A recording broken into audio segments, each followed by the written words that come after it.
Bismillahirrahmanirrahim. My name is Tuba Zulfikar. I am your biology teacher. Today we are going to start the levels of organization. First of all, subatomic and atomic level. What is subatomic? Subatomic means basically we have an atom. Atom has some subatomic particles like electrons, neutrons and protons.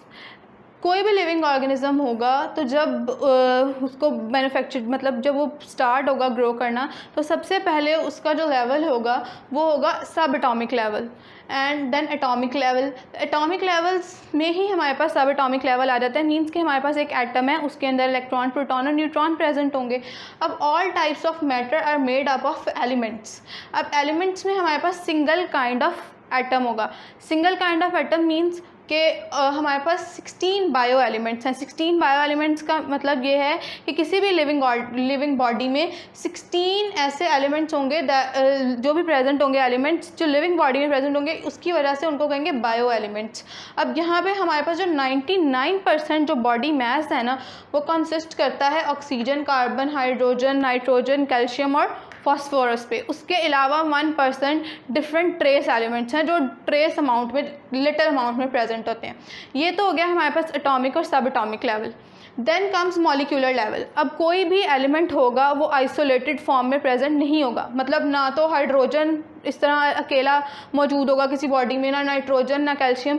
वो किसी ना किसी और atom के साथ bond बना के, covalent bond बना के, क्योंकि कोई भी एटम या एलिमेंट ऐसा नहीं है जो इस तरह नेचर में इंडिविजुअली फ्रीली एग्जिस्ट करे. वो चाहता है कि वो बॉन्ड बनाए, अपने इलेक्ट्रॉन्स को शेयर करे और वो कंबाइंड फॉर्म में यानी कि स्टेबल फॉर्म में रहे. इसीलिए स्टेबल फॉर्म में रहने के लिए लेट्स सपोज कि हमारे पास हाइड्रोजन है और ऑक्सीजन है, तो क्या करेंगे, ये क्या कर लेंगे, आपस में बॉन्ड बना लेंगे और ये एक मॉलिक्यूल बन जाएगा. इसको हम बोलेंगे ये एक बायो मॉलिक्यूल है. इसके बाद हम लोग देखते हैं कि बायो मॉलिक्यूल्स भी दो टाइप्स के हैं. एक है माइक्रो मॉलिक्यूल्स और एक है मैक्रो मॉलिक्यूल्स. माइक्रो मॉलिक्यूल्स वो होंगे जिनका मॉलिक्यूलर वेट कम होगा. इट मीन्स ये नहीं कि वो हमें कम अमाउंट में चाहिए होंगे, बल्कि ये एक डिफरेंट बात है कि मॉलिक्यूलर वेट क्या होता है, वो हम डिस्कस करेंगे. माइक्रो मॉलिक्यूल्स का मतलब ये है कि इनका मॉलिक्यूलर वेट ज़्यादा कम होगा, माइक्रो मॉलिक्यूल्स का, ग्लूकोज और वाटर का. और जो मैक्रो मॉलिक्यूल्स हैं इनका वेट जो है वो ज़्यादा होगा, मॉलिक्यूलर वेट ज़्यादा होगा. अगर हम लिपिड्स और प्रोटीन्स की बात करते हैं तो ये भी डिफरेंट इन्हीं एलिमेंट से मिलके बनी है. अगर हम बात करते हैं ग्लूकोज और वाटर की तो वो भी यही बायो एलिमेंट्स हैं जो मिलके बना रहे हैं. लेट्स सपोज ग्लूकोज का फॉर्मूला क्या होगा, C6H12O6. अब यहाँ पे यही सब आपके पास बायो एलिमेंट्स आ जाते हैं जो मिलके क्या बना रहे हैं, मैक्रो मॉलिक्यूलर लेवल पे हमारे पास बायो मॉलिक्यूल्स. ठीक है. उसके बाद हमारे पास आ जाता है ऑर्गेनेली एंड सेल लेवल. सबसे पहले हमारे पास ऑर्गेनेलीज बनती हैं. सेल से भी पहले उसकी ऑर्गेनेलीज डेवलप होती हैं और फिर वो सेल बनता है. बायोमॉलिक्यूल्स जब असेंबल होते हैं, आपस में मिलते हैं, तो हमारे पास एक ऑर्गेनेली बनती है.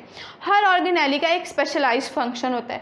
लेट्स सपोज कि ये हमारे पास सेल है और इस सेल के अंदर सबसे पहले तो किसी भी ऑर्गेनिजम्स को या किसी भी लिविंग जो चीज़ होगी उसको एग्जिस्ट करने के लिए रेस्पिरेशन की ज़रूरत होगी, यानी कि उसको एनर्जी चाहिए होगी. तो सेल का अगर हम बात करें तो सेल का जो पावर हाउस है दैट इज़ कॉल्ड माइटोकॉन्ड्रिया. ये माइटोकॉन्ड्रिया इसका स्पेशलाइज्ड फंक्शन है. इसने कोई और फंक्शन परफॉर्म नहीं करना, इसने सिर्फ सेल को एनर्जी प्रोवाइड करनी है. Then comes nucleus. न्यूक्लियस ने से कब वर्क करना है, जब सेल ने डिवाइड करना है. इस तरह सेल के अंदर और भी बहुत सारी ऑर्गेनेलीज प्रेजेंट हैं जिन्होंने अपना अपना स्पेशलाइज्ड फंक्शन परफॉर्म करना है. उसके बाद आ जाता है जब डिफरेंट ऑर्गेनेलीज आपस में असेंबल होती हैं तो वो मिलके बनाती हैं सेल. अब डिफरेंट ऑर्गेनिजम्स हैं. कुछ ऐसे ऑर्गेनिजम्स हैं जो सिर्फ सिंगल सेल पे एग्जिस्ट करते हैं जैसे प्रोटिस्ट, और कुछ ऐसे ऑर्गेनिजम्स हैं जो मल्टी सेलुलर हैं, यानी कि they consist of millions, billions and trillions of sales.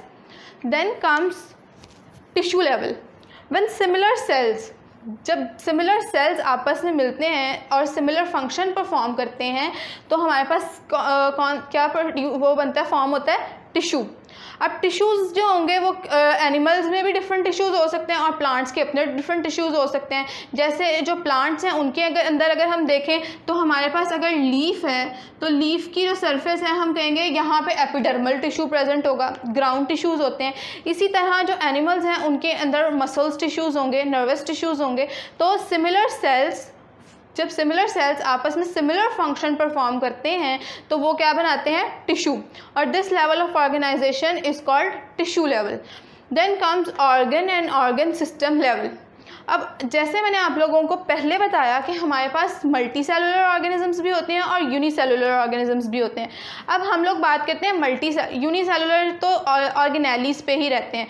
Organ is something different and organelle is different. Organelle जो होगी वो विद इन द सेल होगी और ऑर्गन्स क्या होंगे, अगर हम देखें तो हमारे पास सबसे पहले टिश्यूज़ था। जब डिफरेंट टिश्यूज़ आपस में सिमिलर फंक्शन परफॉर्म करेंगे तो वो क्या बनाएंगे, एक ऑर्गन। वो ऑर्गन कोई भी हो सकता है। हमारी बॉडी में बहुत सारे ऑर्गन्स हैं। हम लोग यहाँ पे अगर एग्जांपल लेते हैं स्टमक की, तो स्टमक एक ऑर्गन है, ठीक है। स्टमक जब ऑर्गन पूरा एक सिस्टम चलाता है, यानी कि हमने फूड इनटेक किया, उसके साथ एसोफेगस काम कर रहा है, हमारे स्टमक, इंटेस्टाइन्स और ये सब मिलके क्या बना रहे हैं, एक सिस्टम, एक लेवल बना रहे हैं। तो that is called organ and organ system level. अब सिर्फ एक सिस्टम तो नहीं है ना, मतलब हमारा डाइजेस्टिव सिस्टम नहीं है, उसके अलावा भी बहुत सारे सिस्टम्स हैं। जैसे हमारा नर्वस सिस्टम है, रेस्पिरेटरी सिस्टम है, एक्सक्रीटरी सिस्टम है। हर सिस्टम में अलग अलग ऑर्गन्स काम कर रहे हैं।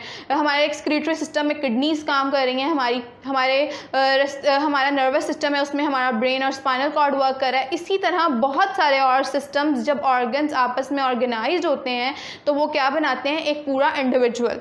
यानी कि अगर कोई भी एक फंक्शन मिसिंग हो वो इंडिविजुअल होगा, लेकिन उसके अंदर एक से ज़्यादा, मतलब बहुत सारे और ऑर्गन सिस्टम्स मौजूद होंगे जो मिलके एक इंडिविजुअल को बनाएंगे। Different organs and organ system organized to form an individual. Then comes population. अब एक इंसान नहीं है पूरी दुनिया में, मतलब एक पॉपुलेशन क्या होगी कि ग्रुप ऑफ ऑर्गेनिजम्स, यानी कि सेम टाइप ऑफ ऑर्गेनिज्म है। जैसे ह्यूमन बींग्स की बात करते हैं हम लोग, वो सेम प्लेस पे सेम टाइम पे जब रहते हैं तो हम बोलते हैं कि that is called population. For example कि 2002 में अगर हम बात करें कि क्या पॉपुलेशन थी ह्यूमन बींग्स की, तो वो आ जाता है पॉपुलेशन में कि डिफरेंट ऑर्गेनिजम्स एक साथ रह रहे हैं। Then comes community. कम्युनिटी क्या होगी कि अब ह्यूमन के अलावा हमारे इर्द गिर्द और भी बहुत सारी पॉपुलेशंस हैं। हम कह सकते हैं कि हमारे पास डिफरेंट एनिमल्स हैं या प्लांट्स हैं। जब वो सारे आपस में मिलकर, डिफरेंट पॉपुलेशंस आपस में मिलकर रहती हैं तो दे मेक कम्युनिटी। और जब बहुत सारी कम्युनिटीज़ आपस में मिलकर रहती हैं, जैसे कम्युनिटी में हम यहाँ इस कम्युनिटी में हम लोग बात कर सकते हैं, लेट्स सपोज फॉरेस्ट है हमारे पास। फॉरेस्ट में अब सिर्फ एनिमल्स नहीं होंगे, वहाँ प्लांट्स भी होंगे, माइक्रोब्स भी होंगे और कुछ ऐसे लोग भी होंगे जो फॉरेस्ट में रहते हैं। तो वो सब मिलके क्या बना रहे हैं, सब पॉपुलेशंस मिलके कम्युनिटी बना रही हैं। अब सिर्फ एक फॉरेस्ट नहीं होगा, एक पॉन्ड नहीं होगा, बल्कि बहुत सारी जब कम्युनिटीज़ मिलती हैं तो वो क्या बनाती हैं, बायोस्फीयर। तो हम लोगों ने स्टार्ट किया था सब एटॉमिक और एटॉमिक लेवल से, और उसके बाद हमारी लेवल ऑफ ऑर्गेनाइजेशन के किस तरह ह्यूमन बॉडी और हम सब किस तरह ऑर्गेनाइज्ड हुए हैं, वो कहाँ पे एंड होता है, हमारे पास बायोस्फीयर लेवल पे। सो आज का हमारा लेक्चर यहीं ख़त्म होता है। हमारा फर्स्ट चैप्टर जो था वो यहाँ कंप्लीट हुआ। अगर आपको कोई भी क्वेरी हो, कोई क्वेश्चन हो, आप कमेंट बॉक्स में पूछ सकते हैं। मेरे चैनल को लाइक करें, सब्सक्राइब करें और शेयर करें। Thank you.